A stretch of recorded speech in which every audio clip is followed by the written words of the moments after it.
CBSE board എക്സാമിന് സയൻസിൽ നിന്ന് എപ്പോഴും റിപ്പീറ്റ് ചെയ്ത് ചോദിക്കുന്ന ഒരു ടൈപ്പ് ക്വസ്റ്റ്യൻ ആണ് ഈ തന്നിട്ടുള്ളത്. ഇലക്ട്രിസിറ്റി എന്ന് പറയുന്ന ചാപ്റ്ററിൽ ഇതെങ്ങനെയാണ് ചെയ്യാമെന്ന് നോക്കിയല്ലേ നമുക്ക്.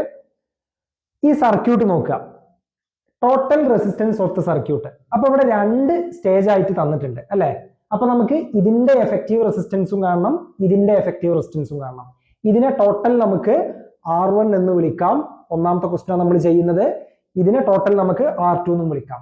ഇവിടെ R1 നമ്മൾ എങ്ങനെയാ കാണുക? ഇവിടെ രണ്ട് റെസിസ്റ്റൻസ് ഉണ്ട്, 10 ഓമും 15 ഓമും. അപ്പൊ നമ്മൾ എന്ത് ചെയ്യണം? 10 into 15 divided by 10 plus 15 അല്ലേ?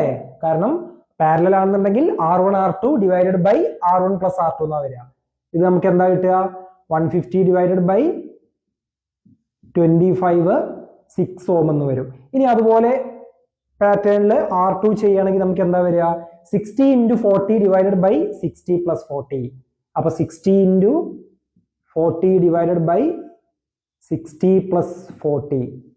So 2400 divided by 100 എന്ന് വരും. 24 ഓം ആണ് എഫക്റ്റീവ് റെസിസ്റ്റൻസ്. ഇനി ഈ സർക്യൂട്ടിന്റെ ടോട്ടൽ റെസിസ്റ്റൻസ് എങ്ങനെ കാണാം? ഇവിടെ 6 ഓം ആണ്, ഇവിടെ 24 ഓം ആണ്. സോ R എഫക്റ്റീവ് എന്ന് പറയുന്നത് എന്തായിരിക്കും? R1 പ്ലസ് R2 ആയിരിക്കും. ടോട്ടൽ നമുക്ക് 30 ഓം എന്ന് കിട്ടും. അപ്പൊ നമുക്ക് ഒന്നാമത്തതിന്റെ ആൻസർ കിട്ടി. രണ്ടാമത്തതിന്റെ ആൻസർ കറണ്ട് കാണാൻ നമ്മൾ എന്ത് ചെയ്യണം? വോൾട്ടേജ് 15 വോൾട്ട് എന്ന് തന്നിട്ടുണ്ട്. I is equal to V by R ചെയ്താൽ മതി. അപ്പൊ നമുക്ക് 15 വോൾട്ട് ഡിവൈഡഡ് ബൈ 30 ഓം ചെയ്യുമ്പോൾ 0.5 ആംപിയർ എന്ന ആൻസർ കിട്ടും. സിമ്പിൾ അല്ലേ? ഇനി മൂന്നാമത്തതിന്റെ ആൻസർ അതിലേറെ സിമ്പിൾ ആണ്. ഈ രണ്ട് റെസിസ്റ്റേഴ്സിന് ഇടയിലുള്ള വോൾട്ടേജാ ചോദിച്ചത്, പൊട്ടൻഷ്യൽ ഡിഫറൻസ് ആണ് ചോദിച്ചത്. അത് കാണാൻ നമ്മൾ എന്ത് ചെയ്താൽ മതി? പൊട്ടൻഷ്യൽ ഡിഫറൻസ് V കാണാൻ നമ്മൾ I into R ചെയ്താൽ മതി. ഇവിടുത്തെ എഫക്റ്റീവ് റെസിസ്റ്റൻസ് 6 ഓം ആണ്. 6 into 0.5 ആംപിയർ നമുക്ക് 3 വോൾട്ട് എന്ന് കിട്ടും.